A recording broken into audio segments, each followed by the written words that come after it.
১৯৮৬ সালে আর্জেন্টিনাকে বিশ্বকাপ জিতিয়ে অমরত্ব পেয়ে যান ডিয়েগো আর্মান্দো ম্যারাডোনা। দেশকে দ্বিতীয় বিশ্বকাপ উপহার দেওয়ার পথে কোয়ার্টার ফাইনাল ও সেমিফাইনালে করেছিলেন ২টি করে গোল।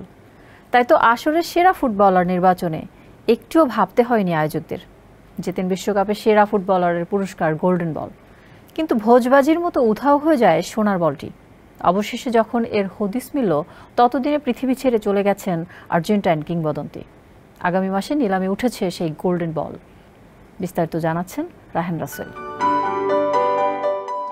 মানুষ বয়সে না, বাঁচে কর্মে। আর্জেন্টাইন কিংবদন্তি ডিয়েগো ম্যারাডোনার কারণে বহুল প্রচলিত এই প্রবাদ বাক্যটি ফিরে এসেছে আবারও। ওয়ালটন ফ্রিজ কিনে অনেকের মতো আপনিও হয়ে যেতে পারেন মিলেনিয়াল। সেরা পণ্যের সেরা অফার। ২০২০ সালে হৃদরোগে আক্রান্ত হয়ে বিশ্বকাপ জয়ী এই অধিনায়ক পাড়ি জমান না ফেরার দেশে। তবে ফুটবলীয় কারুকার্য দিয়ে তিনি এখনও বেঁচে রয়েছেন বিশ্বের কোটি কোটি ভক্তের হৃদয়ে। প্রশ্ন উঠেছে, হঠাৎ কেন সামনে আসলো তার নাম? নিলামে উঠতে যাচ্ছে তার ৩৮ বছরের পুরনো গোল্ডেন বল।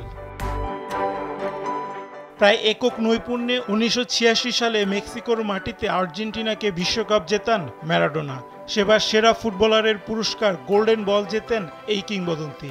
যদিও হুট করে গায়েব হয়ে যায় সেই গোল্ডেন বলটি, পরে অবশ্য পাওয়া যায় সেই বল। ফ্রান্সের নিলামকারী খ্যাতনামা প্রতিষ্ঠান আগুত জানিয়েছে, আগামী ৬ জুন প্যারিসে তোলা হচ্ছে ম্যারাডোনার সেই গোল্ডেন বল। নিলামে এর দাম কয়েক লাখ ডলার ছাড়িয়ে যাবে বলে ধারণা প্রতিষ্ঠানটির। আগুতের পক্ষ থেকে আরও জানানো হয়, গোল্ডেন বলটি নিয়ে অনেক গল্প রয়েছে। সোনার তৈরি বলের এটি চুরি করে মাফিয়া।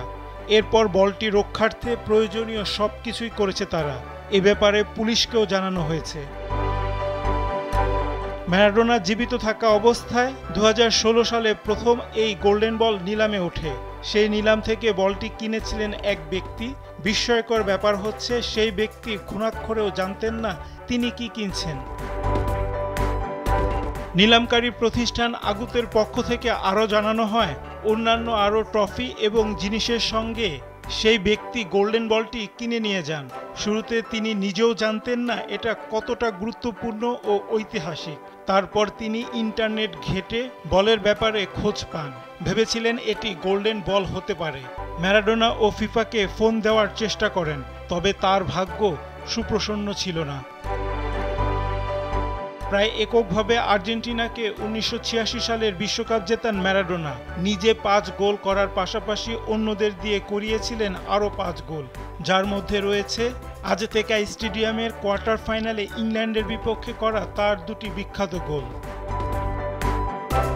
হ্যান্ড অব গড বা ঈশ্বরের হাতের গোল এবং গোল অব দ্য সেঞ্চুরি বা শতাব্দীর সেরা গোলের কারণে স্মরণীয় হয়ে রয়েছেন আর্জেন্টাইন কিংবদন্তি। এর আগে নিলামে তোলা হয় সেই ম্যাচের জার্সি ও বল। সেগুলো বিক্রি হয়েছিল মোটা অঙ্কের টাকায়। রায়হান রাসেল, কালবেলা।